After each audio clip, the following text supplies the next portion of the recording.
নমস্কার, আমি doctor Pradyumna Chakraborty, consultant orthopaedic surgeon আর assistant professor KBC medical college. আজকে আমার আলোচনার বিষয় হলো গোড়ালির ব্যথা। ঠিক ধরেছেন, এর একটি খুব সাধারণ সমস্যা।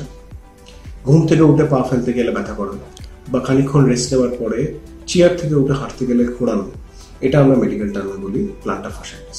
প্লান্টার হলো পায়ের পাতা, আর ফাসা হচ্ছে ব্যান্ডের মতন জিনিস, যেটা ইনফ্লামেশন বা ফুলে গেলে প্লান্টার ফাশাইটিস ডেভেলপ করে। অনেকক্ষণ দাঁড়িয়ে থাকা বা নতুন জুতো পরা বা শক্ত জুতো পরে হাঁটাচলা করা, এটাই প্লান্টার ফাশাইটিস বেশি ডেভেলপ করে। যেরকম আমাদের ট্রাফিক পুলিশের বেশি প্লান্টার ফাশাইটিস ডেভেলপ করার জন্য প্লান্টার ফাশাইটিসের আর একটা নাম হলো পুলিশম্যান সি। ইউরিক অ্যাসিড, অ্যাঙ্কিলোজিং স্পন্ডিলাইটিস, এছাড়া থাইরয়েডের সমস্যাতেও প্লান্টার ফাশাইটিস ডেভেলপ করতে পারে। তাই আমাদের কিছু রক্তের পরীক্ষা করিয়ে নেওয়া খুব দরকার। প্লান্টার ফাশাইটিস পেশেন্ট এলে আমরা প্রথম যেটা করি সেটা হচ্ছে এক্সরে। এক্সরেতে হাড় বাড়া বা ক্যালকিনিয়াস পার দেখা যেতে পারে। এর ট্রিটমেন্ট খুব সিম্পল। নরম চটি বা সিলিকন কুশন, এই জিনিসটা পরা আমরা রেকমেন্ড করি।